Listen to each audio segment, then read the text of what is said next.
Don't hang up, the woman whispered. I think someone is following me. The line crackled with panic. For a moment, the man on the other end didn't breathe. It was 2 a.m.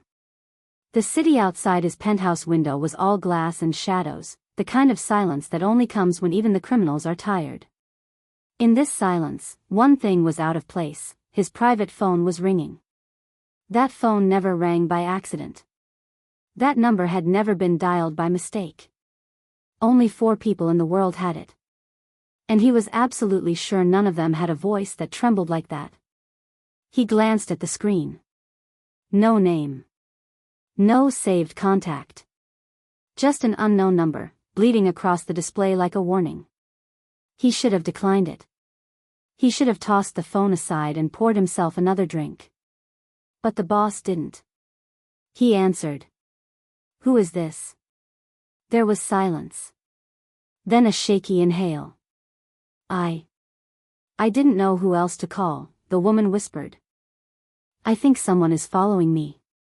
He straightened in his leather chair, the sleep fading from his eyes. The room smelled of old books, gun oil, and the faint vanilla of a candle someone else had lit earlier that evening. For a man like him, fear was usually something he watched in others, not something he heard in a stranger's voice. What's your name? He asked, voice low, controlled. Another breath. Elena. His fingers froze around the glass on his desk. The name wasn't unfamiliar. It wasn't random. It was a ghost. He leaned forward, his elbow pressing into the polished wood. Elena, where are you? Downtown, she murmured. Near the old church. I've been walking for 20 minutes. Every time I look back, there's this car. It slows down when I slow down, speeds up when I do. I ducked into an alley to hide and I don't know. I don't feel safe. He stood up. Not slowly, not lazily, but with the sharp, silent precision of a man whose instincts had just snapped awake. The Mafia boss. The man whose name, once whispered in this city, emptied entire streets. Now standing barefoot on polished marble, at 2 a.m, listening to the cracking voice of a woman who claimed she didn't know who else to call. Elena, he repeated, tasting the memory. How did you get this number? There was a pause on the line. For a second, all he heard was the distant echo of traffic and the rustle of fabric as she pressed herself against some cold brick wall. Your brother gave it to me, she said finally. A long time ago. He said, if everything ever went wrong, and I had no one left, call this number. He told me you were the kind of man who doesn't ignore a 2 a.m. call. His jaw tightened. His brother. There it was, the old wound, ripped open in a single sentence. His brother had been dead for 9 years. Shot in the back behind that same old church. The case no one solved. The night everything changed. The boss walked to the cabinet in the corner and opened the top drawer. Inside lay a gun, matte black and quiet, as constant in his life as the watch on his wrist. His fingers brushed the grip, not out of panic, but out of muscle memory. You said you're near the old church, he asked. Yes, she whispered. I thought maybe it would be safer. There are cameras. Lights. But he's still there. I can feel it. I can feel him looking at me. Don't move, the boss said. His voice didn't rise, didn't crack, didn't rush. It dropped into that cold register his enemies knew all too well. Stay where the light hits you. Don't go deeper into the alleys. Do you understand? Yes. I'm on my way. He hung up before she could thank him. He didn't need gratitude. He needed information. For years, he'd learned to ignore ghosts. Ghosts of people he had lost. Ghosts of things he did, or ordered others to do. But tonight, at 2 a.m., a ghost had called him. And she'd used his brother's name. He walked down the hallway, the house sleeping behind closed doors. Bodyguards posted outside, thinking the world was quiet. They didn't know that for men like him, danger rarely announced itself with gunshots and sirens. Sometimes, it started with a whisper, "I think someone is following me." At the front door, he grabbed his coat. No entourage. No convoy. No display of power. Just him. Alone. He pushed open the heavy door and stepped into the night. The air was cold enough to bite, the sky a dark sheet bruised with clouds. Somewhere, a dog barked. A traffic light cycled from red to green on an empty intersection, as if the city was performing out of habit. He slid behind the wheel of his car, a black sedan with nothing flashy except the engine. It purred to life with a single twist of his wrist. As he pulled out of the driveway, the gate rolled open like a mouth swallowing back the quiet safety of his castle. On the dashboard, the clock glowed, 2:09 a.m. He drove fast, but not recklessly. A man like him didn't need sirens to part traffic. The streets already knew how to get out of his way. As he turned onto the main road, memories started knocking. Elena. He hadn't heard that name spoken near him in almost a decade, but it was wrapped tightly around a certain year, a certain set of nights, a certain burning grief. His brother used to talk about her. Not often. Not loudly. But in that quiet, careful way a man talks about the one person who makes him think he could be more than what the streets decided for him. She'd vanished after the funeral. No trace. No goodbye. No bodyguards. No calls. He assumed she ran for her life, and honestly, he had been relieved. The life he led wasn't built for soft hearts and shaking hands. Yet here she was. Calling his number. Standing near that church. Being watched by someone who was bold, or stupid, enough to tail her on his streets. The boss's fingers tightened around the steering wheel. He'd kept his empire alive through rules. Rule 1, don't mix business with ghosts from the past. Rule 2, never let someone else dictate when you get involved. Tonight, both rules were burning. The light turned red as he approached an intersection. He could have run it. No one would stop him. The police knew better. But he stopped anyway, staring at the empty crosswalk. It wasn't just some woman in trouble. It was his brother's last loose thread. The light turned green. He didn't hesitate. The closer he got to the old church, the quieter the city became. The bars thinned out, the music faded, the neon signs disappeared. In their place came broken street lamps, closed storefronts, and the kind of darkness that made people walk a little faster. He remembered this route in reverse. The night they brought his brother's body home, he'd followed this exact stretch, but his vision had been blurred with rage. That was the night he stopped being a man who worked in the shadows and became the shadow itself. Now he was going back. Not as a grieving brother. Not as the young hothead with blood on his shoes. But as the boss of the city. And someone out there was stupid enough to stalk a woman connected to his past, on his ground, at his hour. He almost felt sorry for them. Almost. He passed the last gas station before the church, alone, flickering sign that buzzed like an anxious heart. Ahead, the streets grew narrower, darker. The road was slick from recent rain, and the smell of asphalt mixed with the faint scent of wet iron. He remembered that smell. It was the same as that night. 9 years ago. The boss clenched his jaw, trying to silence the echo of sirens that still lived somewhere deep in his skull.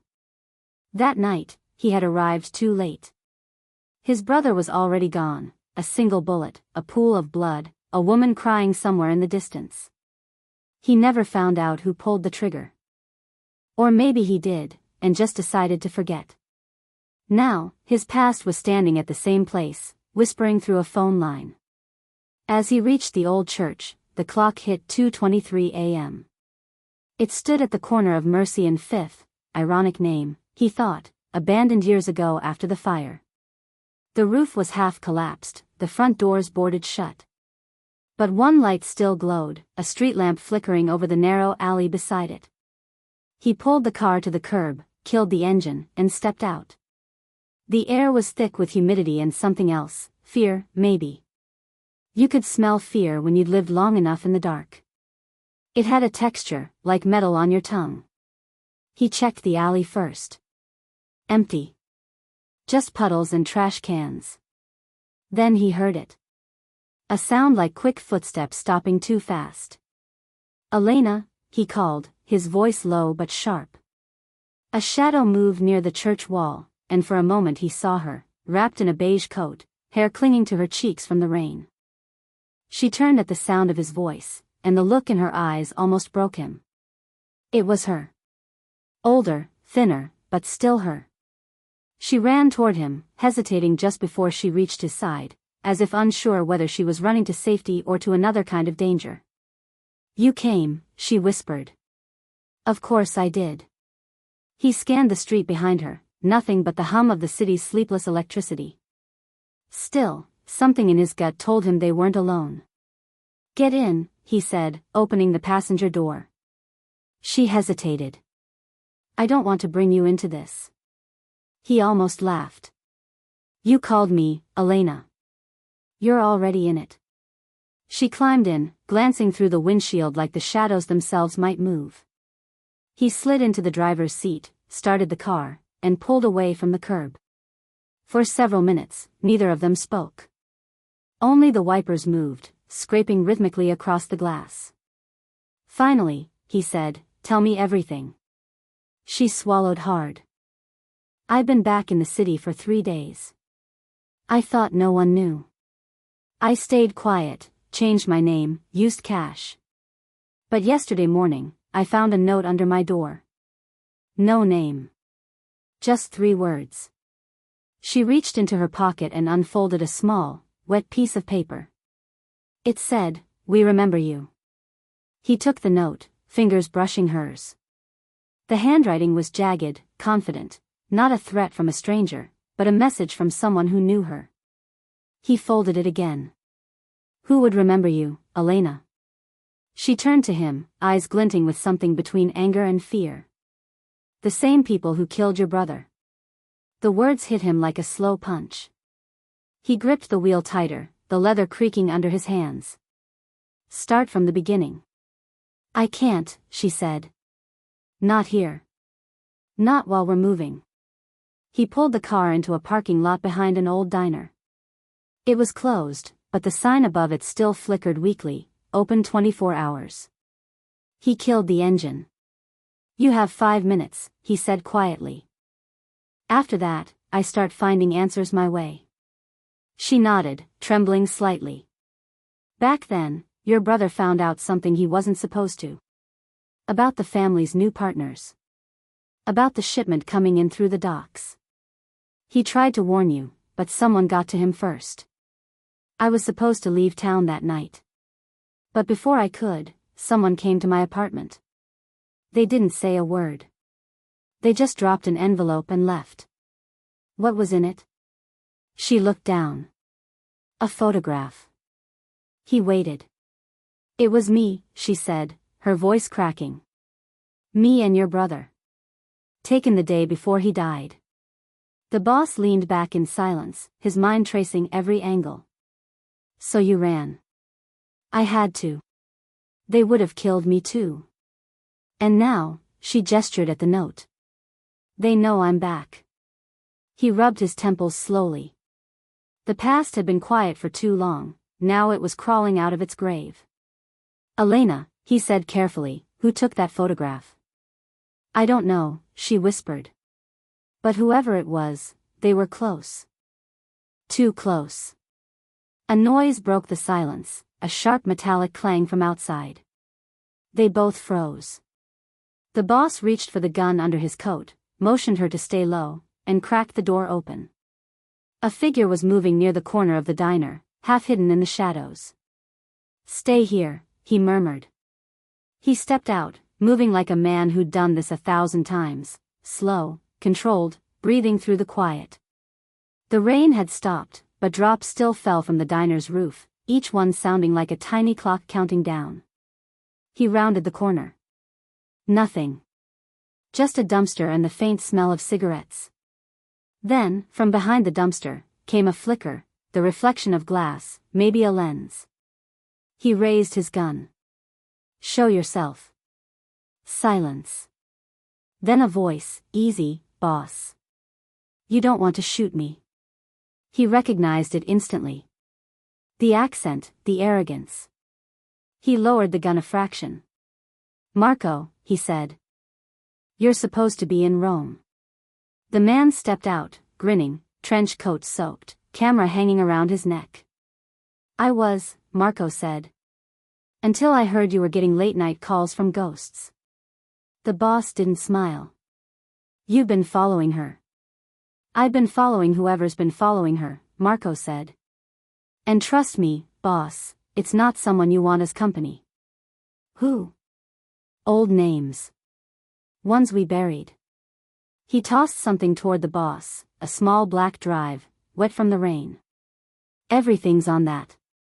Faces, times, cars. Whoever's running this knows where she's been, who she's talked to, even which hotel she's been hiding in. Elena stepped out of the car, clutching her coat tight. How long? She demanded. 3 days, Marco said. Long enough for them to get bored of watching. Next step? They make contact. The boss stared at the drive, then at Elena. Whatever was on it, he knew, this wasn't random. Get in the car, he said quietly. Where are we going? She asked.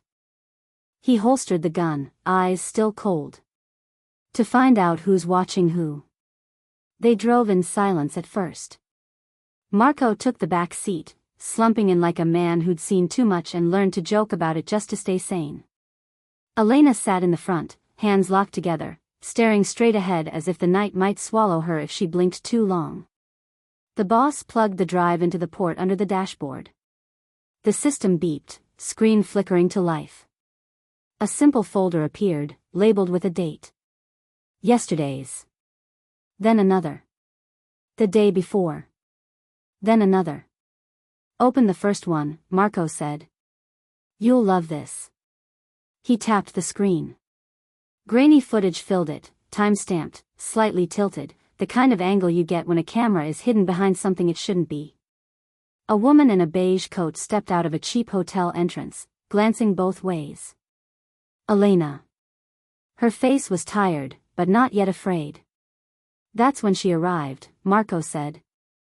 The clip fast-forwarded. Different angle. Street camera this time. Same beige coat, crossing the street. 10 seconds later, a dark sedan rolled into frame, keeping a polite distance. Pause, the boss said. He leaned closer. The car's license plate was half blocked by glare, but not enough to hide the pattern completely. His eyes narrowed. That not ring a bell? Marco asked quietly. It did. It rang like a funeral bell. The sequence of numbers. The specific state code. The way the plate was registered through a shell company that didn't exist 6 years ago but somehow appeared in 3 of his old reports. Keep going, he muttered.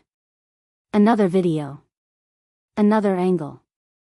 Different camera, this time, inside a small cafe. Elena sat by the window, sipping coffee with shaking hands. Outside, in the reflection of the glass, you could see the same car waiting at the curb. They wanted her to notice, Marco said. This is staged. Too consistent. Whoever's doing this isn't just tracking her. They're reminding her. Of what? Elena whispered. The boss didn't answer. Yet. He opened the final file. This one wasn't video. It was a still image. A photo of Elena, tonight, pressed against the wall beside the church, phone in hand, taken from somewhere behind her, high up, as if the eyes of the city itself were watching. At the bottom of the photo, someone had digitally drawn a small red circle around her. Underneath, 3 words typed in simple white font, she made the call. Elena's breath hitched. When did you get that? 20 minutes before I found you, Marco replied. Whoever sent it knew you'd reach for help. They just weren't sure who'd answer. The boss studied the image. The angle. The perspective. The confidence. This wasn't some petty crew trying to make a name by poking the king. This was personal. He closed the viewer and turned the engine back on. "We're not going home, are we?" Elena asked softly. "No," he said. "Home is where they expect you to run. We're going where no one expects me to bring anyone." Marco raised a brow. "You sure about that, boss? I can think of at least 3 people who'll have heart attacks if they see you walk in with company." "Let them," he replied. "If they're shocked, they talk. And tonight, I need people to talk." He pulled out of the lot, heading east, away from the bright center of the city, toward the industrial skeleton that had built his empire. Warehouses. Docks. Rusted cranes frozen mid-air like giant metal vultures. For most people, this was the part of the city you avoided after dark. For him, it was a second home. "Why here?" Elena asked quietly as they crossed the bridge, the black water below swallowing reflections without mercy. "Because," he said, "every story that pretends to start at 2 a.m. with a phone call, really started years before, at places like this." She frowned slightly. "I don't understand." "You will." Marco shifted forward, resting his elbows on the front seats. 9 years ago, your brother died near that church," he said casually, as if discussing weather. "But that's not where the story began. That's just where it exploded. The fuse started, right around these docks." The boss shot him a look. "What?" Marco shrugged. If she's already in the car, she might as well know why everyone's suddenly nostalgic. Elena stared out the window, watching the lights thin out, replaced by stacks of containers. "You're saying his death wasn't random?" The boss exhaled slowly. "Nothing in my world is random." They pulled up to a fenced-off facility. There were no signs, no logos, just a simple steel gate and a security camera that silently tracked the car's approach. At a glance, it could have been just another forgotten shipping yard. It wasn't. This was one of his oldest safe facilities. No one came here without a reason. No one left without leaving something behind. The gate slid open. As they drove in, the sound of the metal scraping against its track felt like the closing of a chapter and the opening of something far darker. He parked near a dimly lit entrance. 2 guards emerged, hands instinctively moving toward their weapons, until they recognized him. "Boss," one of them said, straightening. He nodded once. "No one comes in. No one goes out. Not unless I say so." Their eyes flicked to Elena and Marco, curiosity burning silently, but they knew better than to ask. Inside, the building looked nothing like its rusted exterior. Warm light. Clean floors. A long hallway lined with doors, some offices, some rooms for people who needed to disappear for a while. He led them to a room at the end of the corridor, not large, but quiet.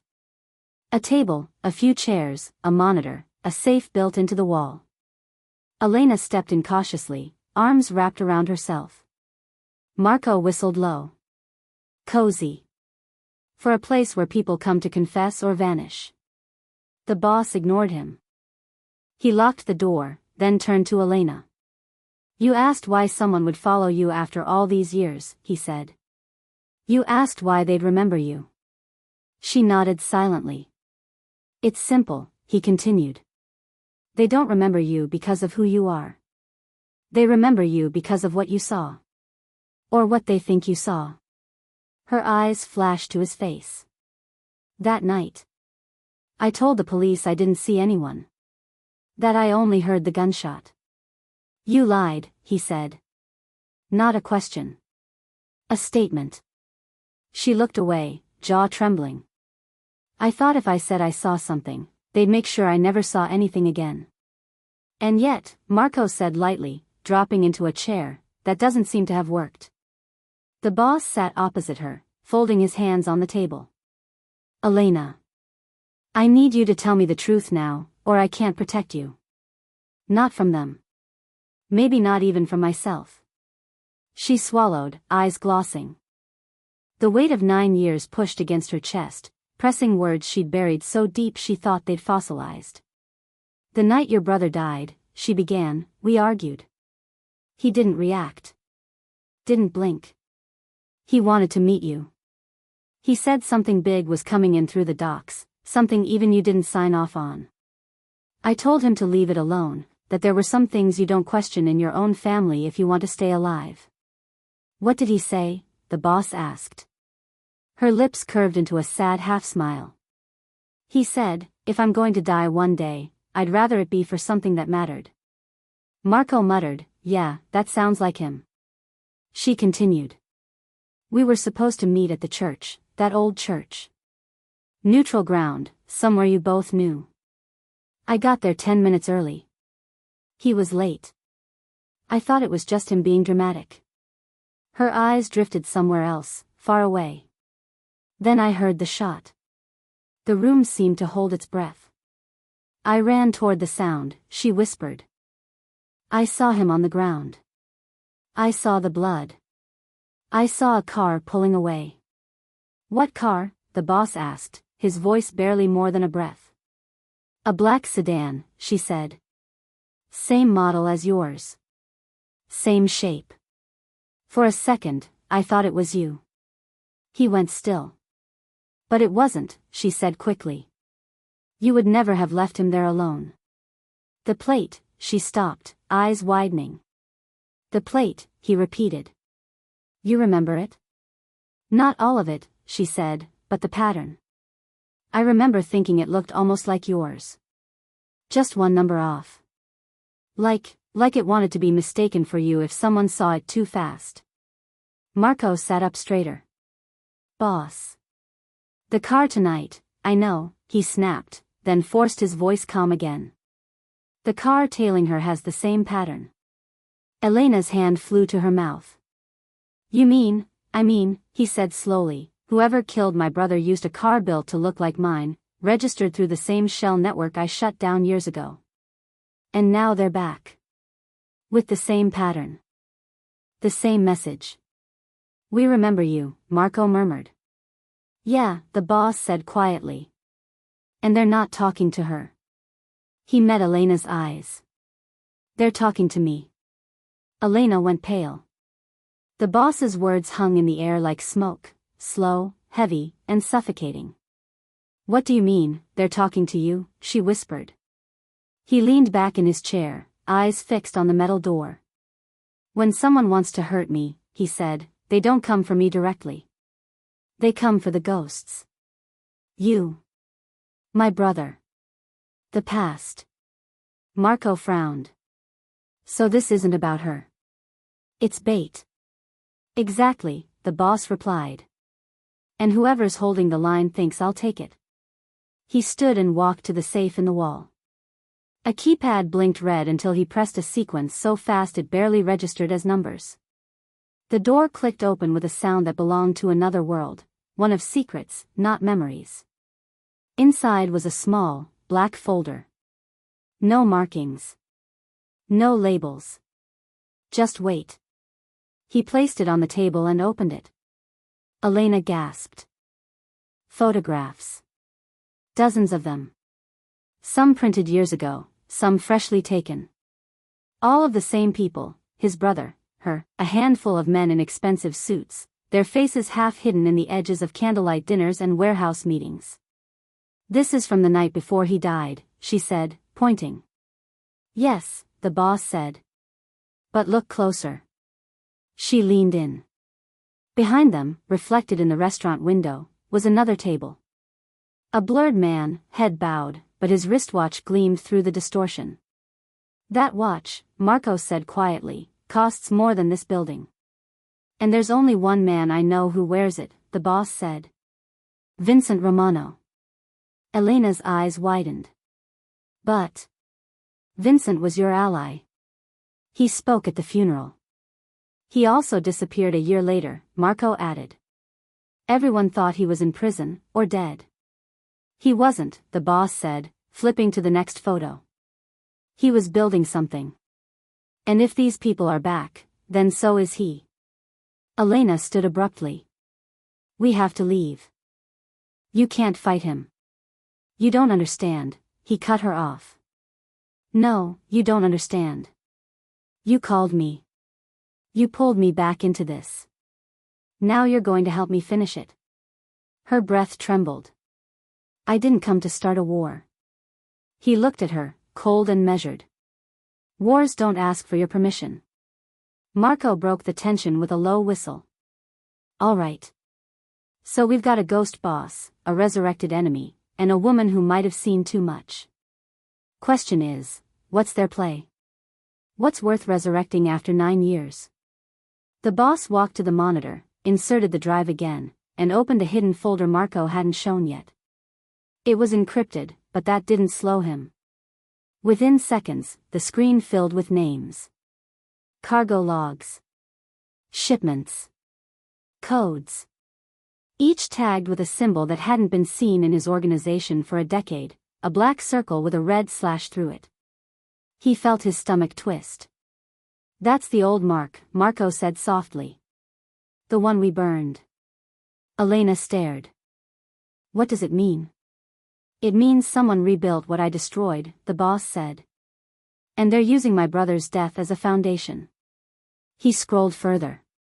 The log stretched back months, maybe years. Same ship names. Same signatures. Same network. What are they moving? Marco asked. The boss stopped scrolling. The final entry was dated for tomorrow. Dock 47. Midnight. Cargo size, unknown. Security clearance, Vincent R. He looked at Elena. You said he found out about a shipment, right? Something that didn't come through me? She nodded slowly. He smirked. Guess we're about to see what was worth killing him over. Outside, thunder rolled across the bay. The storm was coming back. He stood by the window, watching lightning flash against the skyline. Vincent always believed in symbols, he murmured. He never killed without leaving a message. Like the note? Elena asked. He nodded.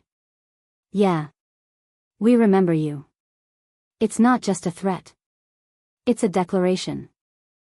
He's telling me this isn't about power or money. Then what? Marco asked. Legacy. He turned away from the glass. Vincent wants to erase mine. They prepared to move. Marco reloaded, double-checked the mags. Elena tied her hair back, her movements mechanical, trying to bury her fear in something useful. The boss grabbed his coat. We're heading to the docks. You think he'll be there? Marco asked. If he wants me to remember, the boss said, he'll make sure I do. He stopped by the door, glancing at Elena. You don't have to come. I'm already in it, she said quietly. If I run now, I'll just be running forever. A faint smile tugged at the corner of his mouth. Good answer. The drive to Dock 47 was long and wet, the roads shining like glass under the storm. The city slept uneasily, as if it knew something was unfolding in its bones. Marco watched the radar screen mounted on the dash. No tails. Good, the boss said. Means they're waiting. Waiting for what? For the curtain to rise. They arrived at the docks just before midnight. The rain had slowed to a mist, and fog drifted over the water like breath from the earth itself. Rows of containers loomed ahead, stacked like tombstones. Somewhere among them, the truth waited. The boss parked between two freight haulers and killed the lights. We go quiet, he said. No guns until I say. Marco smirked. That's new. Tonight isn't about bullets. It's about answers. They moved between the containers, flashlights off, guided only by the low hum of generators and the rhythmic creak of ships rocking in the current. Then, from the shadows, came a sound, soft footsteps echoing just slightly offbeat. Someone else was there. The boss raised a hand, signaling silence. They froze. A shadow shifted ahead, tall, deliberate, carrying the kind of calm that comes from knowing no one dares stop you. Then the voice came. Smooth. Familiar. Too familiar. You took your time. The boss exhaled slowly. Vincent. He stepped out from behind the containers like he'd been waiting there his entire life. Vincent Romano hadn't aged the way normal men do. Normal men collect wrinkles, slump shoulders, soften at the edges. Vincent had sharpened. His hair was shorter now, streaked with dignified gray, his suit dark and dry despite the mist in the air. The same watch gleamed on his wrist, face catching the weak light from a lamppost overhead. Nice night for a reunion, Vincent said, hands tucked casually into his coat pockets. Romantic, even. Docks, fog, bad memories. You brought guests. The boss didn't move closer. He didn't move at all. Thought you were dead, he said. Vincent laughed softly. You say that like you're disappointed it's not true. Behind him, Marco shifted his weight, eyes scanning the shadows. Boss, he murmured under his breath, we're not alone. He was right. As the mist shifted, silhouettes appeared one by one on the stacked containers above, men with rifles slung low, watching but not aiming. Not yet. Elena stood slightly behind the boss, her breath coming in quick, shallow bursts. She wasn't built for this kind of theater. Vincent's gaze finally slid to her, and something like amusement flickered behind his eyes. Elena, he said softly. Didn't expect to see you again. Last time I saw you, you were running. She flinched. The boss spoke, voice flat. You've been following her.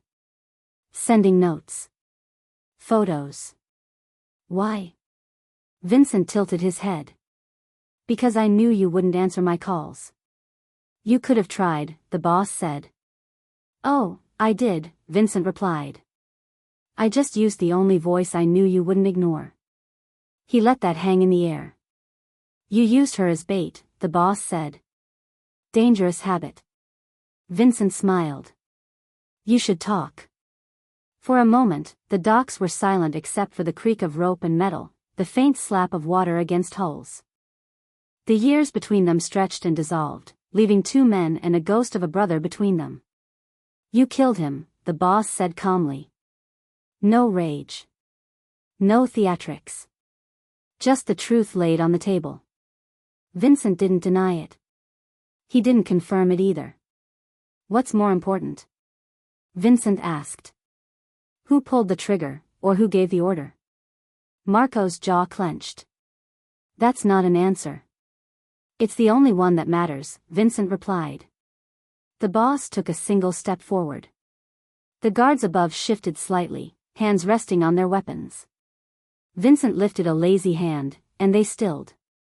I gave a lot of orders back then, the boss said. Most of them were followed. Some weren't. You, for example, disappeared before I could ask you why my brother died under my nose. Vincent's eyes hardened. Your brother died because he was trying to fix something you were too blind to see. There's a difference. Elena's voice came out small but steady. He tried to warn you. He said something was coming through these docks that didn't have your signature on it. He said someone inside was working around you. Vincent spread his arms slightly. And here we are. Full circle. The boss ignored the theatrics. You rebuilt the old network, he said. Using my routes. My ports. My dead brother as your foundation stone. Vincent chuckled. Don't be so dramatic. I didn't rebuild anything. I just picked up what you dropped when you decided to grow a conscience. He spat the last word like it tasted wrong. You think stepping back made you clean? Vincent continued. You think moving into politics, into legitimate business, erased where your money came from? Men like us don't get redemption. We get rebranding. Marco shot the boss a sideways look. He has a point. An annoying one, but a point. The boss's face remained unreadable. What do you want, Vincent? Finally, Vincent said. The right question. He walked closer, stopping just outside arm's reach. The men above tensed again. The boss's hand hovered near his side, inches from the gun he hadn't drawn. "What I want is simple," Vincent said. "I want you to stop pretending you're out. I want you where you belong, on the board, in the game, facing the pieces you left behind. You dragged me out of bed at 2 a.m. and hunted a woman across the city. For motivation?" the boss asked.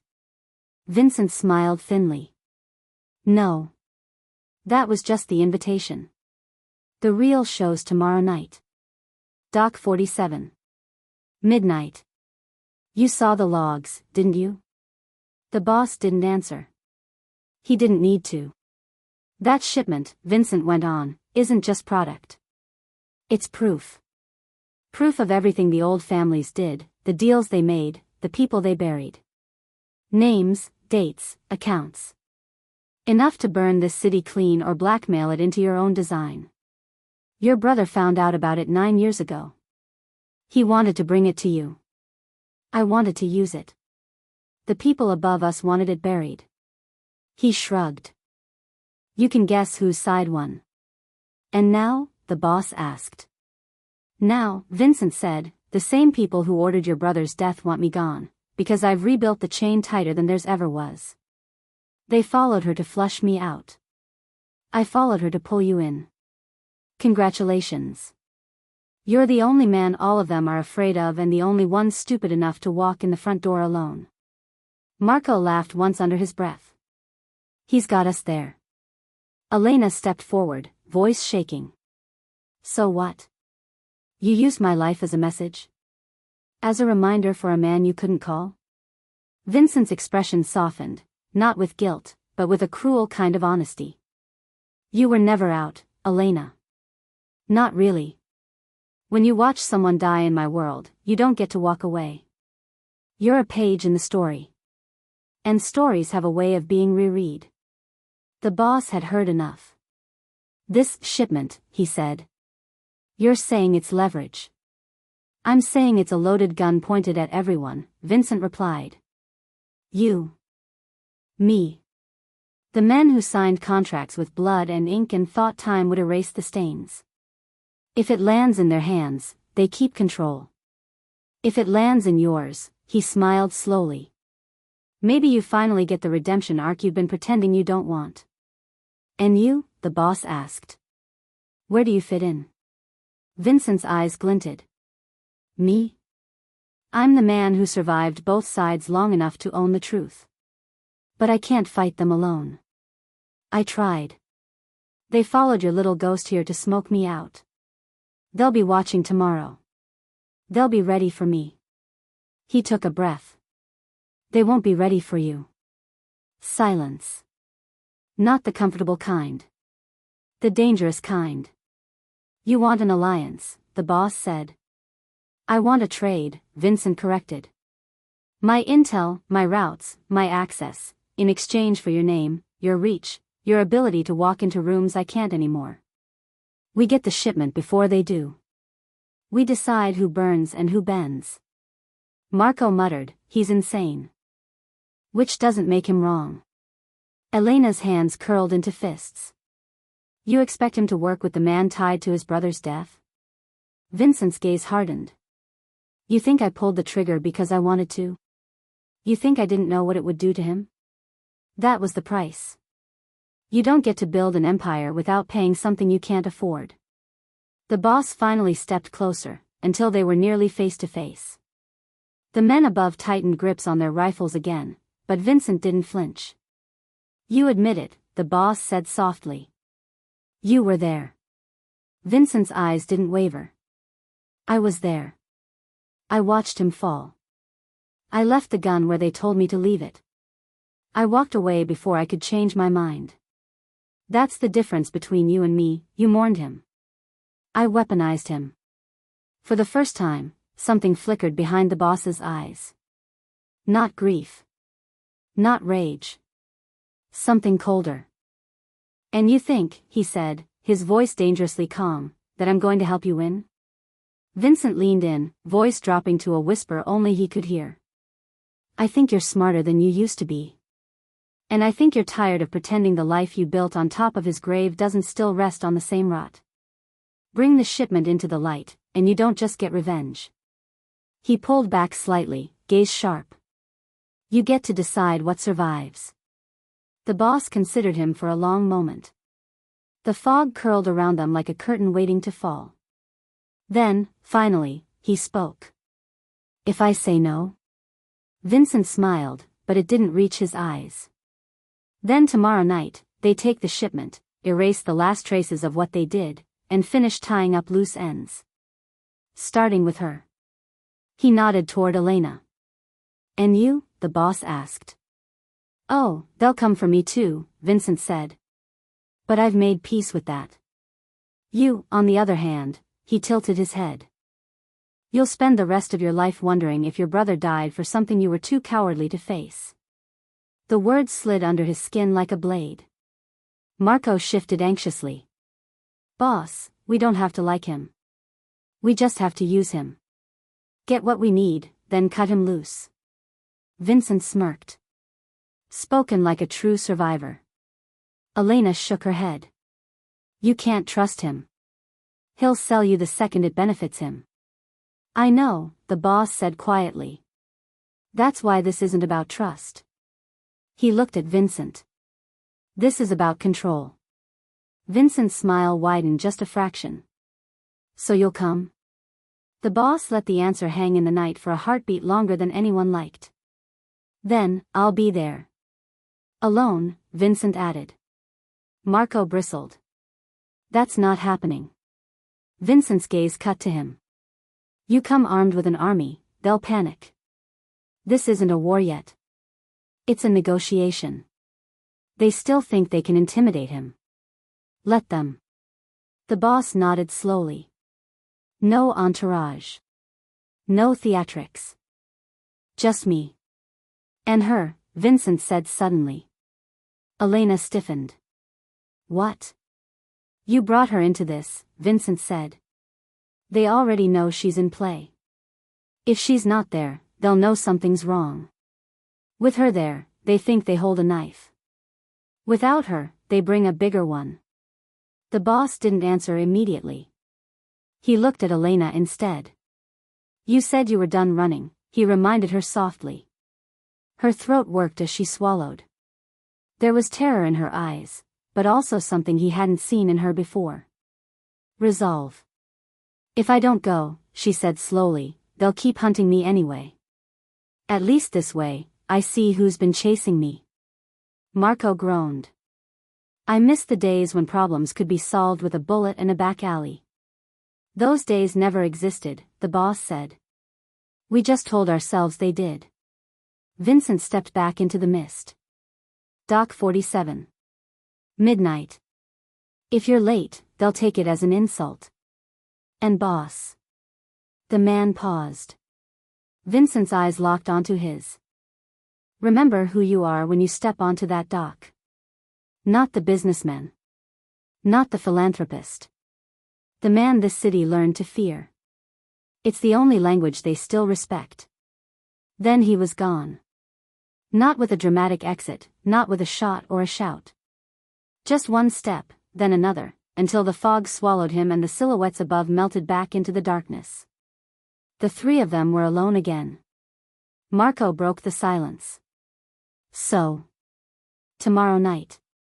Friendly little family gathering with people who murder their own. I'll bring snacks. Elena turned to the boss. Are you really going to do this?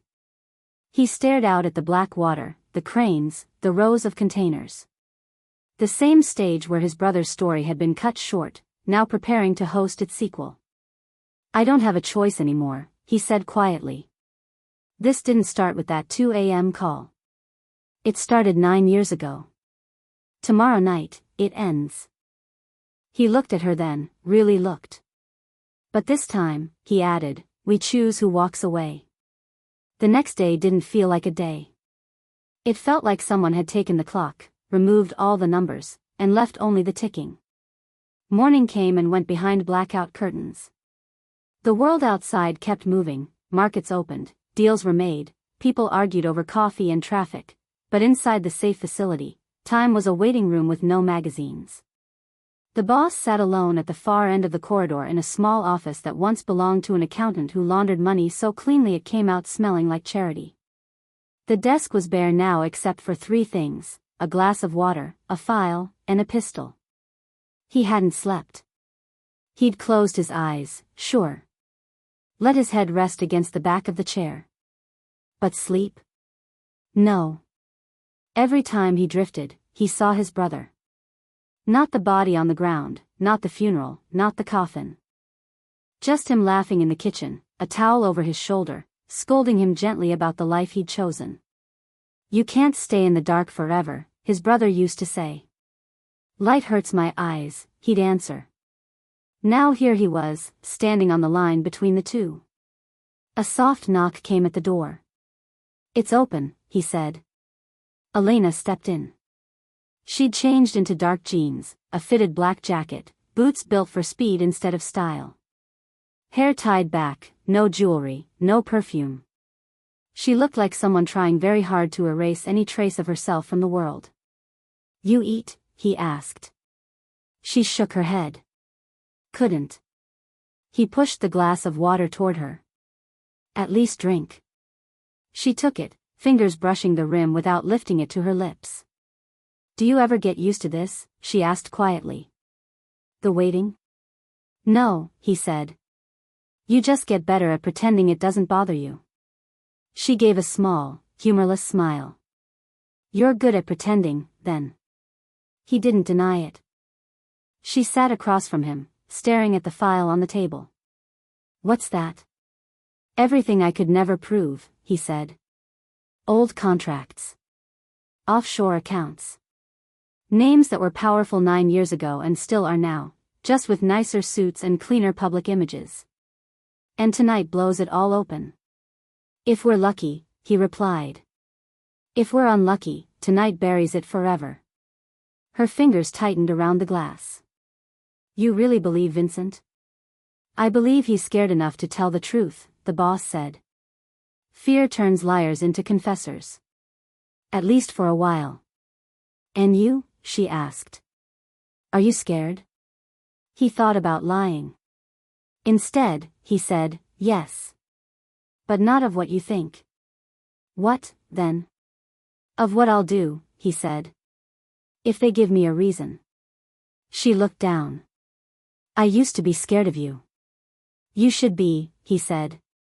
She shook her head. "No. Not like that. I mean, I was scared of what being close to you would do to me. To who I was. I thought your world was something I could stand outside of, like a movie. Watch it. Visit it. Leave it. I was wrong." He studied her face. The exhaustion there wasn't just from last night. It was the kind you build layer by layer over years of running.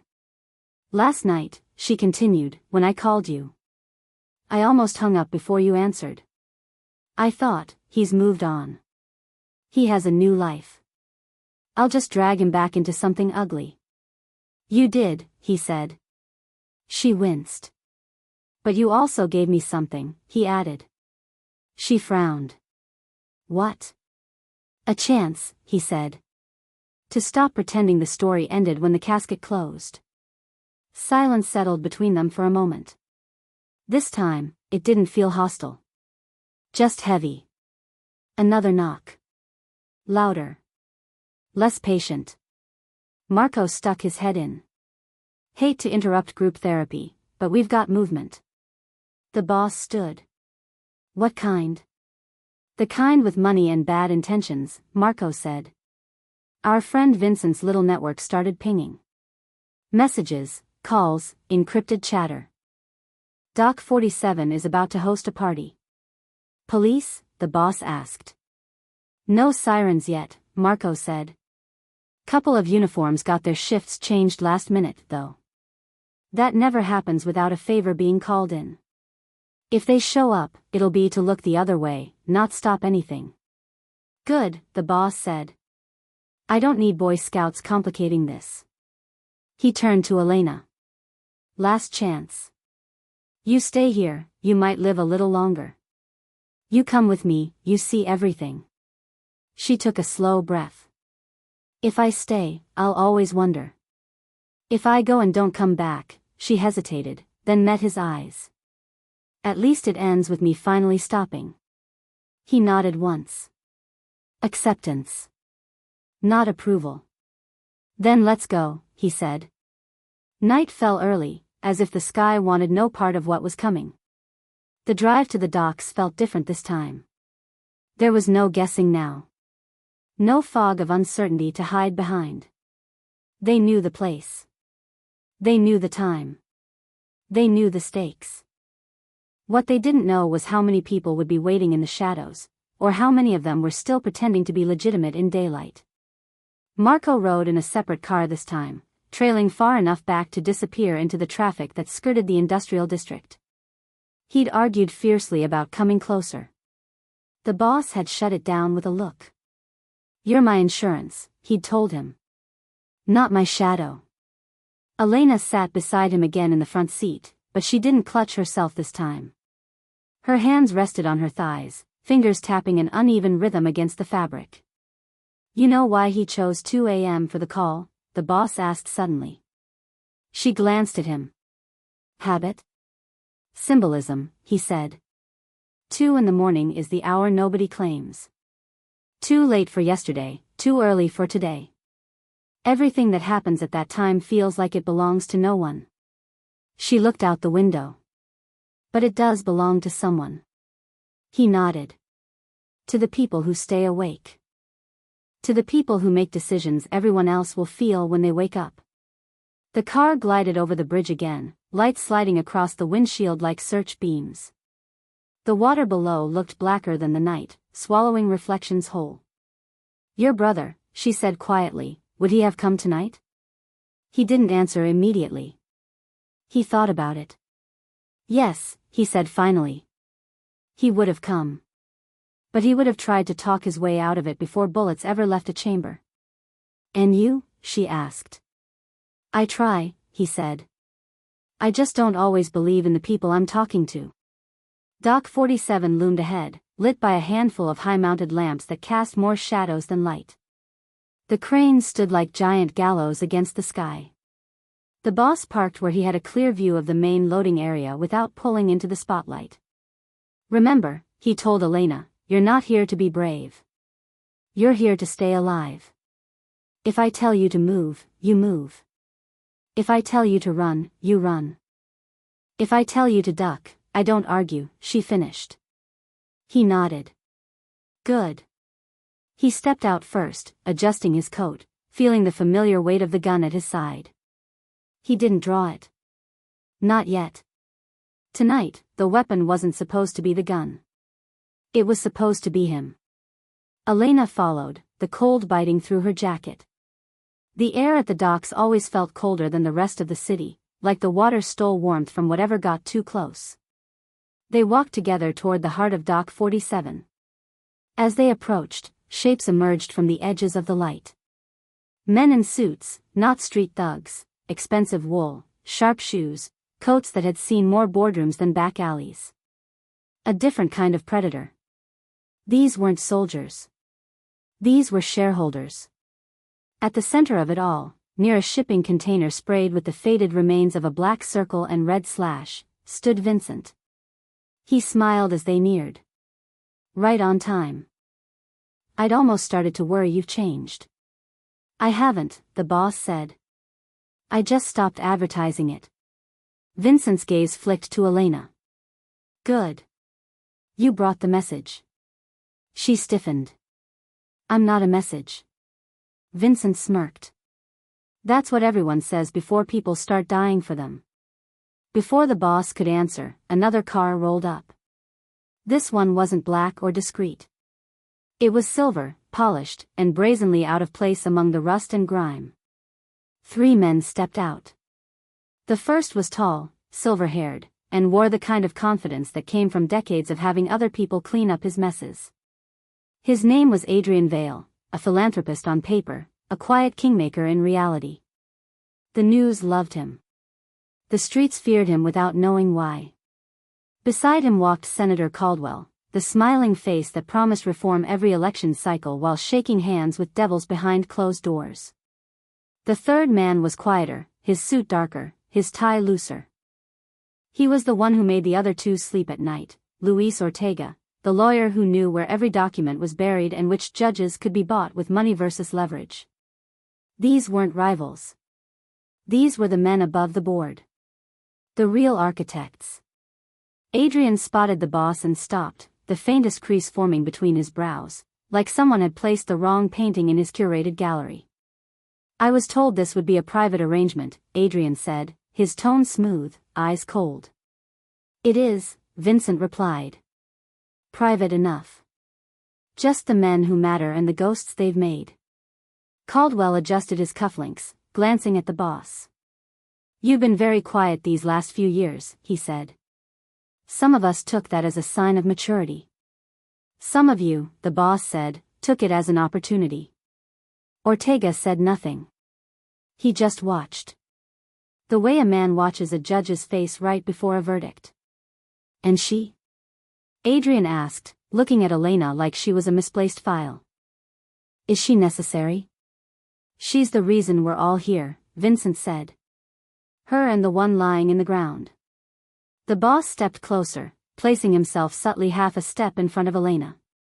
No one commented, but everyone noticed. This shipment, he said, cutting through the small talk. Let's skip the theater. We all know what it is. A ledger. A record. Insurance you built when you realized the world was changing faster than your old deals.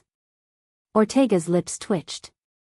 You seem very informed for someone who spent the last decade pretending to be retired. You don't retire from this, the boss replied. You just change your audience. Adrian sighed, as if tired. Vincent, he said, turning to him, I thought we had an agreement. You move the package, we make sure it never surfaces. In return, you get to keep operating in the margins without interference. Vincent shrugged. Plans changed. You tried to have me erased. I don't respond well to erasure. Caldwell scoffed. You disappearing would have been a mercy for everyone involved. Vincent's smile sharpened. You politicians always talk about mercy when you mean cleanup. The boss watched them argue, his mind drawing lines. These were the men who had ordered his brother's death. Maybe not directly, not with their own lips on the words, but with signatures, with approvals, with the quiet nod that tells violence when and where it is welcome. Enough, the boss said quietly. They turned to him, surprised by the softness in his tone. Tonight, he continued, isn't about old arguments.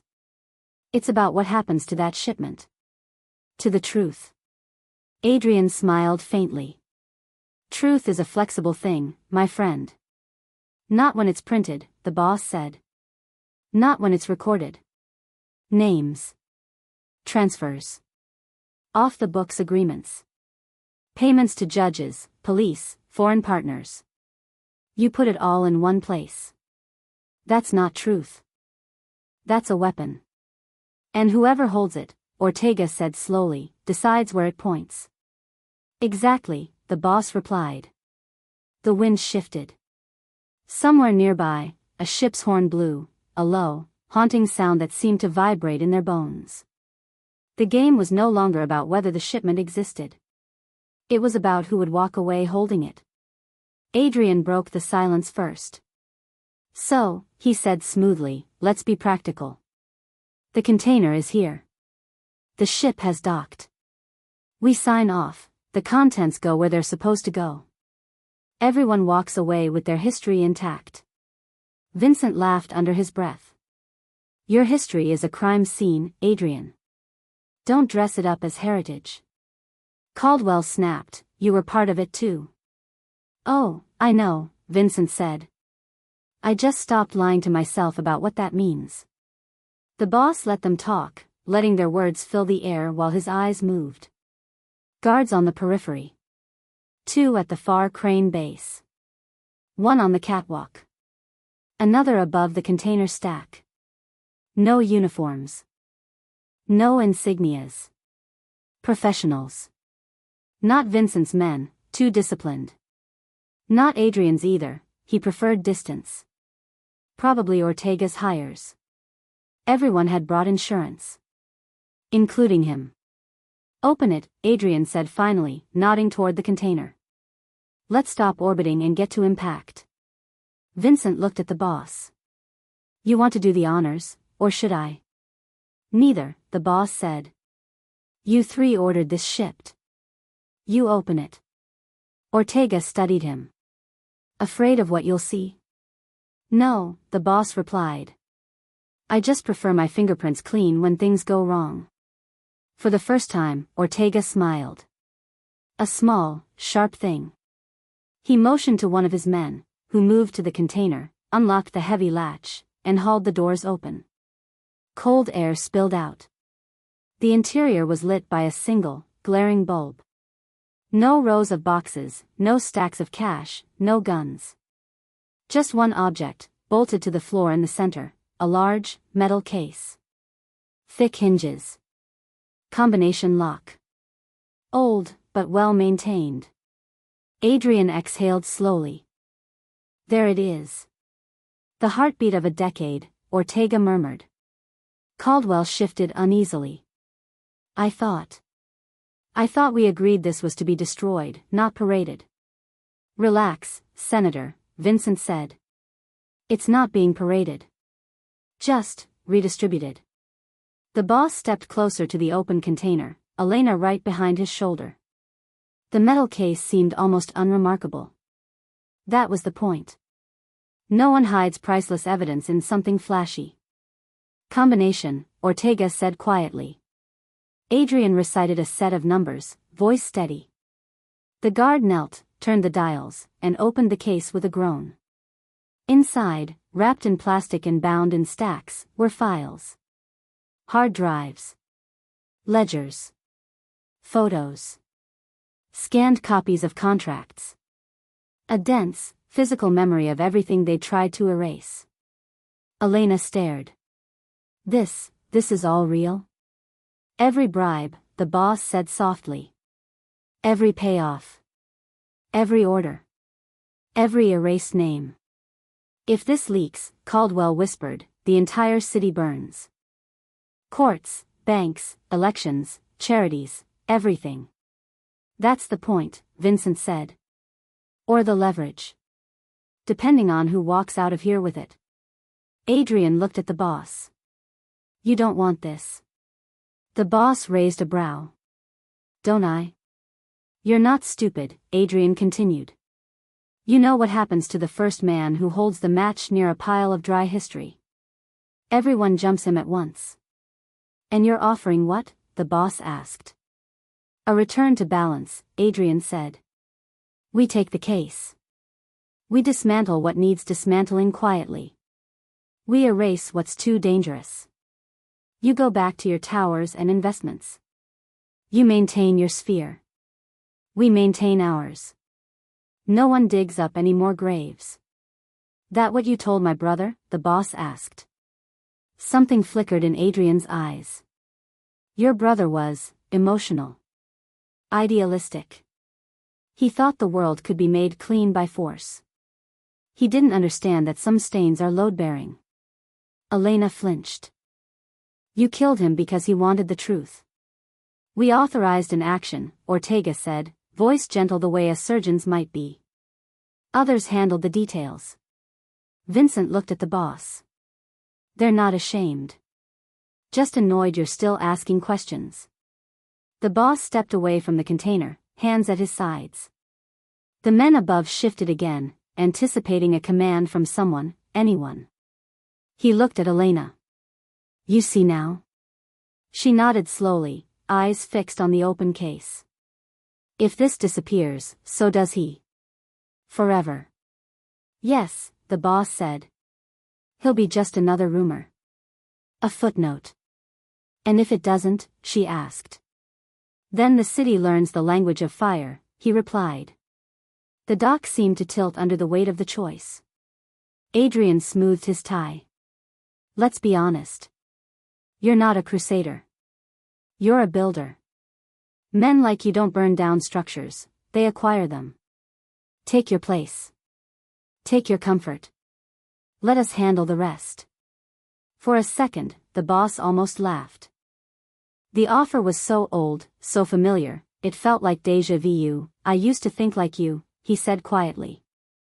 I used to believe there was a version of this game where everyone powerful walked away and the bodies stayed politely buried. And? Ortega asked. And then I saw my brother on the ground, he said. And I realized something. What? Elena whispered. That I wasn't scared of what I'd done, he said. I was scared of what I'd allowed. He reached into his coat. Every man on the dock tensed. Hands darted to holsters. Rifles angled down. The air snapped like a live wire. He didn't pull a gun. He pulled a phone. Adrian's eyes hardened. What is this? The boss held the phone up. A countdown was running on the screen. 00:14. 00:13. Insurance, he said. Just like your guards. Just like the cameras. Just like this container. What did you do? Ortega demanded. Last night, the boss said calmly, while you were all busy watching her. He nodded at Elena. I was watching you. Vincent gave me enough to find the shipment. The rest was logistics. Once we found the tracking ID, we accessed the satellite logs, traced the route, and mirrored the contents. Ortega's face went utterly blank. Adrian's jaw clenched almost imperceptibly. Caldwell looked like a man watching his own obituary being drafted. You made copies, Adrian said. Several, the boss replied. Scattered. Encrypted. Sitting in places that don't know what they're holding. That timer? He nodded at the screen. 00:08. 00:07. When it hits 0, a message goes out. If I don't enter the override code in the next 5 minutes, a full dump of this archive is delivered to a short list of very curious people. Journalists. Prosecutors. A few of your overseas partners who'd love leverage on you instead of the other way around. You're bluffing, Caldwell snapped. Maybe, the boss said. You want to test it? The rifles above didn't move. Not yet. Those men were paid to read situations. Right now, the math wasn't in Bullet's favor.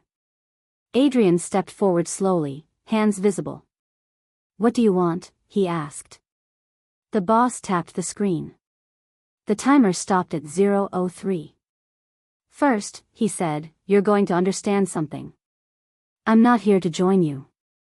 I'm not here to replace you. I'm here to change the terms. Spare us the monologue, Ortega muttered. This isn't a monologue, the boss said. It's a contract. He pointed to the open case. That archive doesn't vanish, he continued. Not completely. Not anymore. I keep one copy. You keep nothing. What you do keep is your positions, for now. Your charities. Your seats. Your power.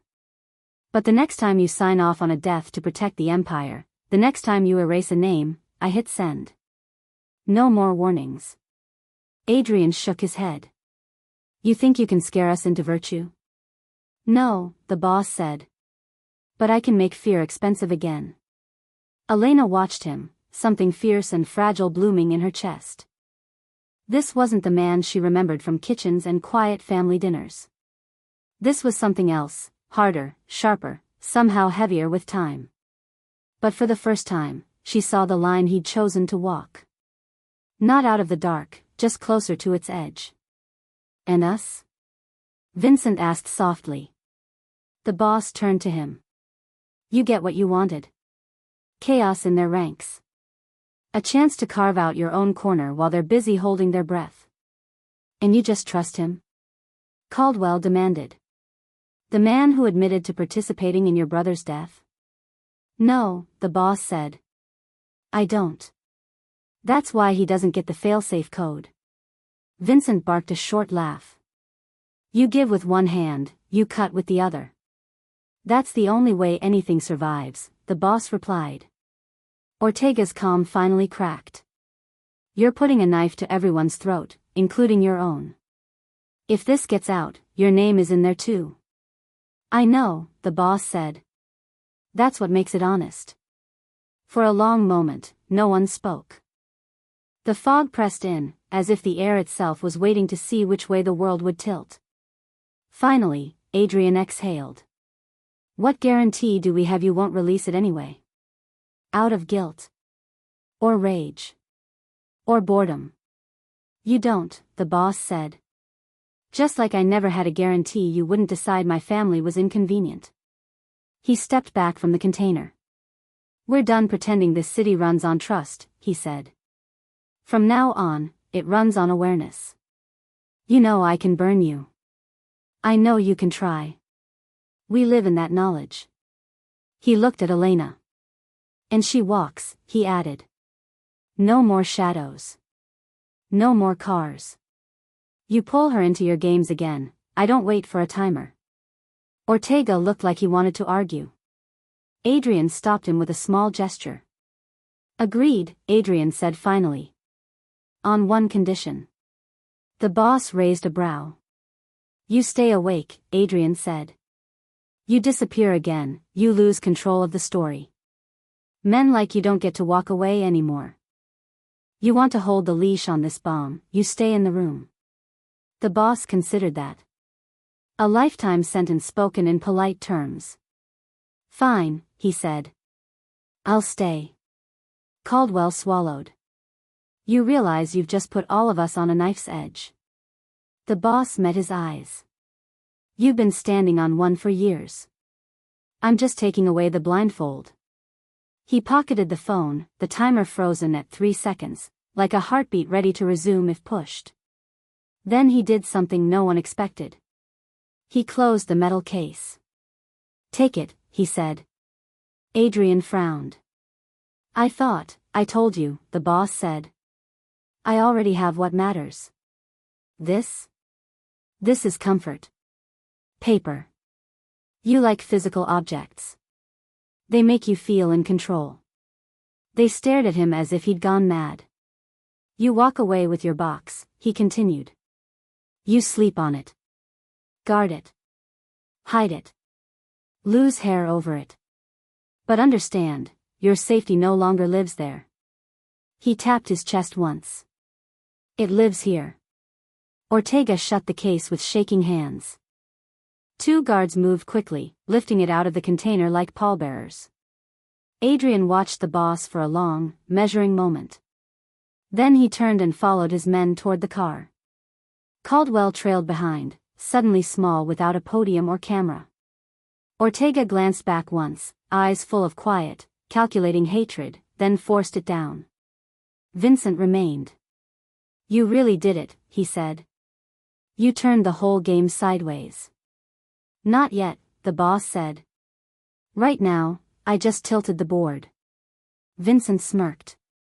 They'll come for you eventually. I know, the boss replied. But from now on, they have to look me in the eye when they do. Elena stepped closer. And me? You leave, the boss said. Properly this time. New papers. New place. Somewhere they don't know your name and never will. Her jaw clenched. You told them I walk. I did, he said. And if they break that? He looked at her like the answer should already be obvious. Then the city finally learns what happens when it calls me at 2 a.m. For the first time since she'd made that desperate call, a ghost of a real smile touched her lips. You were right, she said. You haven't changed. I have, he replied. I just changed into someone they don't know how to handle yet. Vincent shoved his hands into his pockets. So this is it?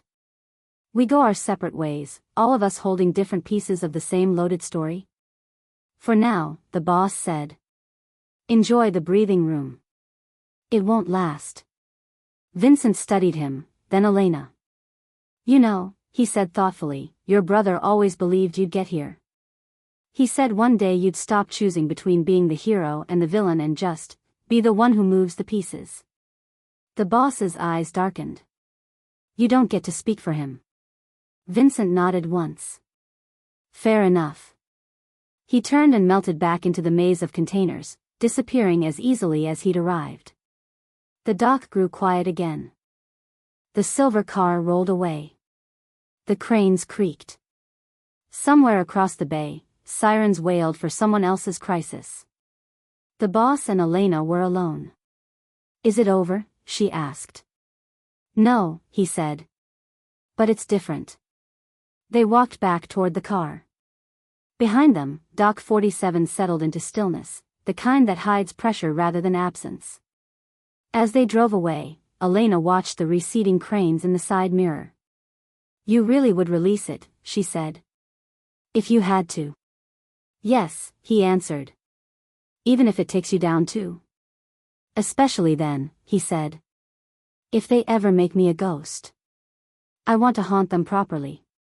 She laughed softly, surprised at herself. The city lights grew brighter as they left the docks behind, the glass towers, the crowded streets, the world of people who had no idea how close their lives came to being rewritten in fire. Her phone buzzed once in her pocket, and for a split second, her heart leapt the way it had the night before. She pulled it out. Unknown number. She looked at him. Answer, he said. She did. Hello? A pause. Then a woman's voice, tired, apologetic. Wrong number. Elena exhaled a shaky laugh. Sorry. I thought, never mind. She hung up. You're going to get calls like that for a while, the boss said. Brains take time to forget what 2 a.m. feels like. And you? She asked. Do you forget? He looked out at the road, at the city he'd just tied to a 3-second heartbeat in his pocket. No, he said. I stay awake. The night stretched ahead of them. This time, it didn't feel empty. It felt claimed. Somewhere behind blackout windows and guarded gates, powerful men lay awake, thinking about metal cases and mirrored files and 3 seconds frozen on a stranger's phone. And somewhere in the middle of it all, a man who used to be nothing but a name in the dark drove through his own city, very much awake, very much aware that every future night at 2 a.m. now belonged to him. The first time, the call had come with a whisper, I think someone is following me. The next time, if it ever came, the whisper would mean something different. Because now, if someone was following, they weren't just following her. They were following him.